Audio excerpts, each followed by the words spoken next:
বেশ এটা হচ্ছে একটা ভর্তা বানানো, সেটার জন্য একটু পেঁয়াজ ভাজা ভাজা।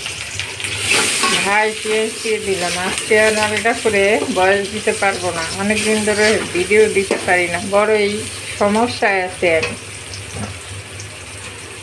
সমস্যাগুলো কিছুতেই সমাধান করতে পারতেছি না। ভাই পেঁয়াজগুলো আমি একটা বেরেস্তার মতো করে ভেজে নিলাম।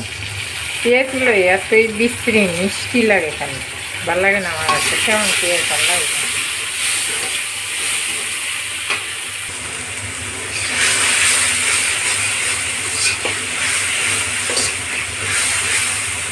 একটু পানি দিয়ে দিলাম। এখন একটু হলুদ পাখি, সামান্য একটু মরিচ পাখি দিব, কারণ আমি বেশি করে কাঁচা মরিচ দিব তার মধ্যে। আর হচ্ছে ধনিয়া পাখি, হলুদ মনে হয় একটু লাগবে, যদিও সাদা সাদা রাখবো আমি।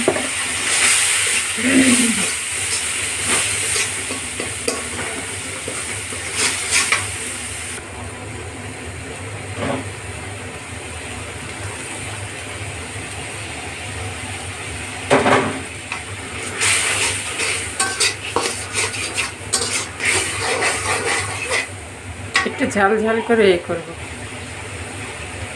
এটা একটু ভালো করে কষুক।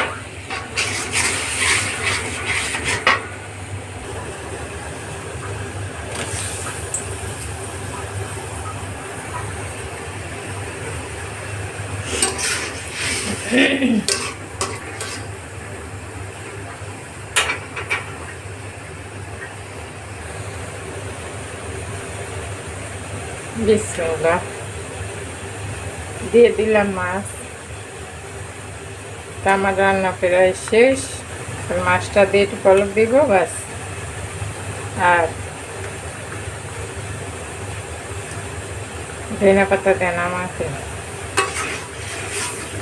একটু ঝোলঝোলি রাখবো, তবে আর একটুই দেব।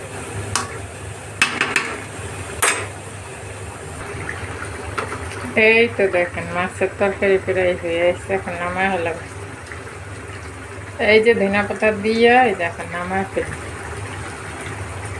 জানি না কেমন হয়েছে ভাই তরকারিটা রান্না করে আমার। এখন তো প্রায় মনে হয় 9টা, 10, 9:30 বাজে।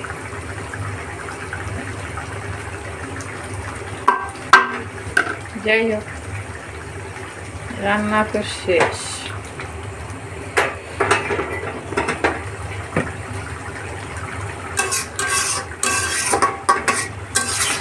চেষ্টা করছি খুব অল্প সময়ের মধ্যে খুবই তাড়াতাড়ি রান্না করা। তো আসলে অল্প সময়ের মধ্যেই হয়ে গেছে। মাছ বোনাটা খুব সহজ মনে হইল, তাই এটাই করলাম। তো এই তো আমার তরকারির ফাইনাল লুক হয়ে গেছে। আমার তরকারি মাছ বোনা